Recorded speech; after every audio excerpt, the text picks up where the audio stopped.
పవన్ కళ్యాణ్ సినిమాల్లో power star, రాజకీయాల్లో జనసేన అధినేత.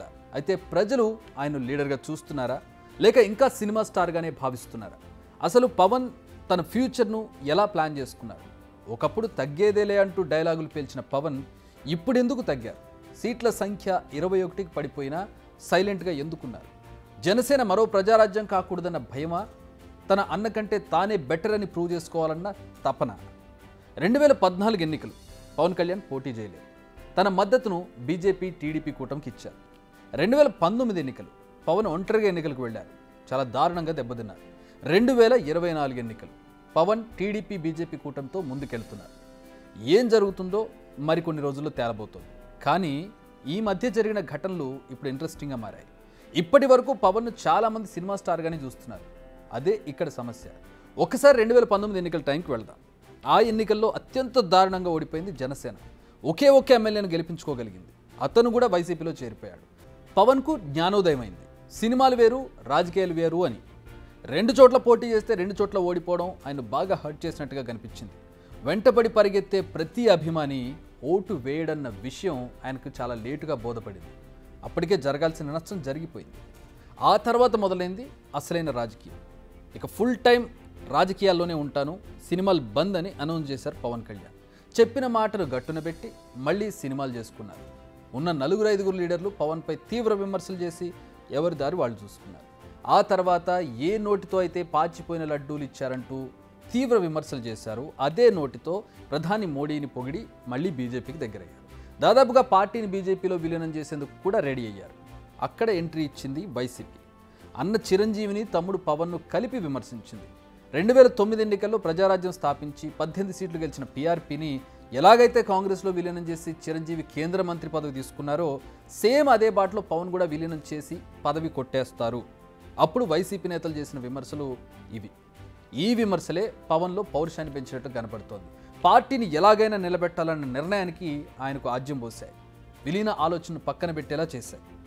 పార్టీని నిలబెట్టాలి, ఎన్నికల్లో పోటీ చేయాలి. ఆలోచన అయితే ఉంది, కానీ ఆచరణ లేదు. దీంతో సినిమాలు చేసుకుంటూ వెళ్ళారు. కుదిరినప్పుడల్లా వచ్చి పోరాటాలు, విమర్శలు చేశారు. దీంతో మరో నిక్నేమ్ వచ్చి పడింది పవన్కు, వీకెండ్ పొలిటీషియన్. ఇది చేసింది ఎవరు? మళ్ళీ వైసీపీ నేతలే. నిజానికి పవన్ డైవర్ట్ అయిన ప్రతిసారి అతన్ని పార్టీ వైపు నడిపించింది వైసీపీ నేతలే అని చెప్పాలి. తాను తన అన్నలా కాదని ప్రూవ్ చేసుకునేందుకు తీవ్రంగా ప్రయత్నించారు. అలా చేయాలంటే పార్టీని బతికించుకోవాలి. అలా బతకాలంటే బీజేపీతో కలిసి నడవాలి. కానీ అనూహ్యంగా టీడీపీతో పొత్తు ప్రకటించారు పవన్. ఆ పొత్తులోకి దగ్గరుండి మరీ బీజేపీని కూడా చేర్చారు.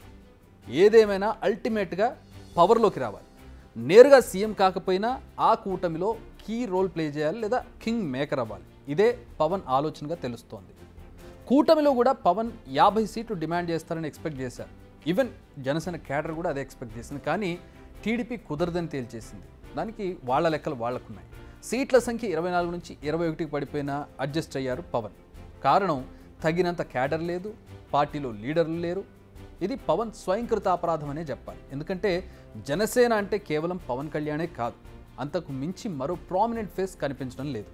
2014లో ఇదే సమస్య, 2019లోనూ ఇదే సమస్య, ఇప్పుడు 2024లో కూడా అదే సమస్య. పవన్ కళ్యాణ్ తప్పితే పార్టీలో మరొక లీడర్ లేరా అనే ప్రశ్నకి ఇంతవరకు సమాధానం లేదు. పార్టీలో చెప్పుకోదగ్గ లీడర్లు లేరనేది స్పష్టంగా కనపడుతోంది. ఇక జిల్లాలో కాన్వాయ్ వెంటపడి పరిగెత్తే యూత్ పార్టీ నుంచి వచ్చారా, లేదా ఆయన ఫాలోవర్సా, ఫ్యాన్సా? పార్టీకి లీడర్లు కరువయ్యారు. ఇదే లోటు ఇప్పటికి కూడా జనసేనను వేధిస్తోంది. ఇవన్నీ పవన్కు తెలియనివి కాదు, కానీ బరిలోకి దిగాల్సిందే అంటున్నారు పవన్. ప్రస్తుతం పవన్ ముందున్న టార్గెట్ దక్కించుకున్న 21 సీట్లలో అభ్యర్థులను గెలిపించుకోవడం.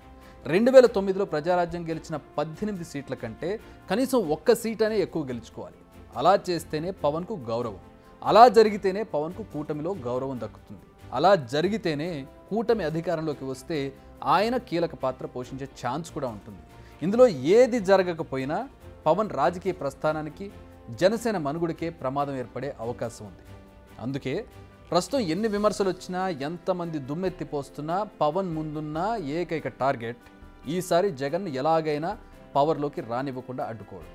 అందుకే వైసీపీని దించాలంటే కేంద్రం సహకారం కావాలని చెప్పి బీజేపీకి ఇష్టం లేకపోయినా చర్చించి ఒప్పించి టీడీపీతో పొత్తు పెట్టుకునేందుకు మధ్యవర్తిత్వం చేశారు పవన్ కళ్యాణ్. సీఎం అవ్వాలన్న డ్రీమ్ వదులుకొని 50 సీట్ల డిమాండ్ వదులుకొని 21 సీట్లకు ఒప్పుకున్నారు. వీటన్నింటిలోనూ పవన్ లాంగ్ టర్మ్ ప్లాన్ కనిపిస్తోంది. ప్రస్తుతం తన పార్టీ నిలబడాలన్నా, అసెంబ్లీలో జనసేన గొంతు వినబడాలన్నా టీడీపీతో కలిసి బీజేపీ సహకారం తీసుకోవాల్సిందే. వచ్చే 5 ఏళ్లలో పార్టీ బలపడితే 2029 నాటికి పొత్తుల నుంచి బయటకు వచ్చి అప్పుడు ఒంటరిగా పోటీ చేసి సీఎం అభ్యర్థిగా బరిలోకి దిగాలన్నది పవన్ ప్లాన్లా కనిపిస్తోంది.